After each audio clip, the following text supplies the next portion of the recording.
Hey folks, Michael Stelzner here, and I'm here with Jason Alba. Did I say that right? That's right. Jason Alba, and he is the author of I'm on LinkedIn Now What? Why don't you go ahead and hold that up for everybody to see? And he is also the CEO of Jibber Jobber, That's right. which is a great website. Tell us a little bit about what Jibber Jobber is, if you wouldn't mind. I designed Jibber Jobber to replace the job search spreadsheet. Okay. So it's like a CRM, think Salesforce, for you individually for your entire career. If you're in job search, it helps you organize your job search. If you're between job searches, it helps you do your networking and relationship management. So when you are in job search, you can be prepared for your next transition. So if I'm seeking a job, basically, it just kind of centralizes all the contacts that I'm going to be making in Right. the job search. Contacts, target companies, where you send your resume, cover letters, all the stuff that you do in your job search, the logistical stuff, you organize and manage that with Jibber Jobber. So Jason, given the economy right now, I've got to guess that there must be an enormous amount of people that need that site. Are you, Well, I mean, just in the last few weeks, tens of thousands of people have been let go, right? I mean, right. uh, if you're interested in your own career management, which you should be, Right. I think you should use a tool to help you manage relationships, because career experts say that you find your next job because of your relationships. You network your way into it. So I'm glad you brought up networking and relationships. A lot of people watching this video are interested in marketing. So talk to me about the book, I'm on LinkedIn, Now What? And let's just hold that up again. Tell me a little bit about what's the idea behind the book? Is that just for job searchers? Can anybody who uses LinkedIn find benefit with your book? I think a lot of people that get this book are trying to figure out how to get value out of LinkedIn. Some of them are in job search, right, and they're trying to figure out what they should do with their profile and on LinkedIn Answers and all the stuff that you do. Who do I connect with? But a lot of people are in marketing, and they're trying to figure out how to use LinkedIn as a marketing tool. Right. I use it as a marketing tool for my business, right, and it's been great. Well, frankly, you and I found each other, I think, because of LinkedIn, if I'm not mistaken. I would think so. I meet a lot of people through LinkedIn. Yeah, I mean, I posted a question on there, and I think you answered it, and that's how I ended up discovering you. Yeah, that's right. That's right. So, but the key is, yeah, it's not just asking a question on your side or answering it on my side, but then taking that relationship somewhere, and here we are today. So let's talk about this. Give me some of your top tips for someone who wants to leverage LinkedIn to benefit themselves, whether they be a writer, or whether they be a marketer, or whether they be just someone who's trying to essentially build relationships with other people. What would be some of the tips that you would recommend? Everybody's a marketer. Aren't writers marketers? Absolutely. They're always trying to market and get that next gig or something like that. Right.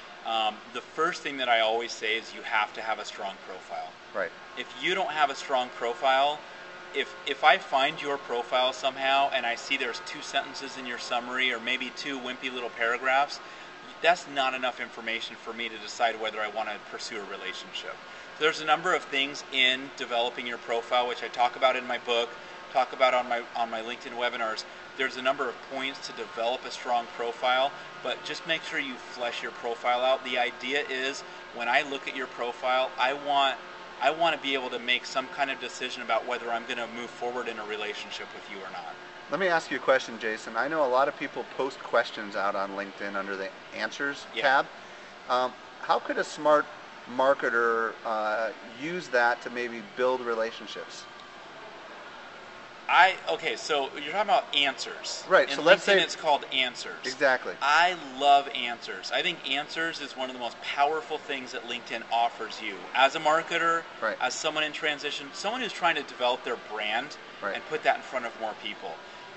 First of all, what I would do is I would ask questions. When you ask questions, if you do it the right way, you're putting your question in front of up to 200 of your first-degree contacts in an email.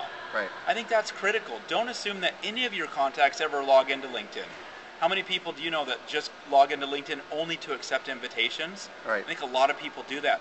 So in Answers, make sure you send your question out in email. There's a way to do that in LinkedIn. Send them out in email to up to 200 of your contacts. What you're doing is you're putting your brand forefront on your contact's mind. Now, I think that's critical. Isn't it true that I've had people that aren't in my contact list answer questions on LinkedIn. That's right. So people must be out there trolling categories or something, right? Yeah, absolutely. So, okay, so the first part is to ask the question, email people in your network, but then your question goes out to other people in LinkedIn.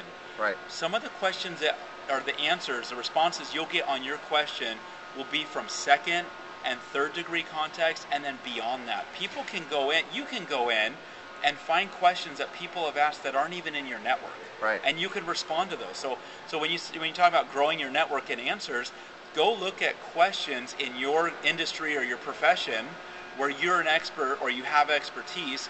Go look at the questions, trying to develop relationships with the people who are asking the questions and other people who are answering the questions. It's a great way to find other subject matter experts or thought leaders in your profession or industry.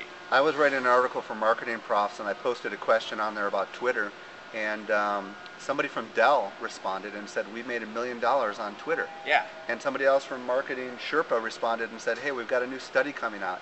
These people aren't in my network, and it was just amazing to be able to make those contacts with those people just from asking one question. How else would you have been able to network into the person from Dell? And that's a qualified person that you maybe want to take a relationship further with, right? Absolutely. So yeah, Answers is an awesome way to meet new people and put your brand and interest and expertise in front of an audience. Let's talk about Twitter. I know that you like Twitter. You've been on it for a while. What's your opinion about Twitter? What kind of experience have you had with Twitter? I love Twitter. It's beyond like. The amazing thing about Twitter, and I wrote a book on Facebook. I'm on Facebook. I co-authored. I'm on Facebook Now What? Right. And then I have LinkedIn, which I think is a powerful tool. Twitter is an amazing tool. I don't know any other social environment where you can do the level of intimate relationship building that you can on Twitter. And I think a big part of that is because as opposed to like a Yahoo group where you are consistently, sending messaging and branding out and people read their emails and they might get offended if you're spamming or something. On Twitter, for example, Tony from Zappos, he writes really interesting stuff about food. Right. One of the posts that I saw was a picture of a baked potato that he split in half, and he put macaroni and cheese, and he called this his invention. That has nothing to do with selling shoes, being the CEO of a billion-dollar company. It's completely off-brand for Zappos, right? Except if you read the rest of his tweets, you start to get a feel for him and his culture that he's developing in Zappos, and it's brilliant. I don't have to pay attention to that. Right. I can kind of figure out which messages are relevant or interesting to me. So the thing about Twitter is you can post whatever. You can post over here on the business side or over here on the personal side, very personal side, and stuff in between, and people can gravitate towards what they like. And if they don't like certain tweets, they just ignore them. There's a lot of ignoring happening on Twitter. Yeah. But in between the ignoring, there's a ton of relationship building. I love Twitter. I've only been on it for a couple of months, but I'm sold.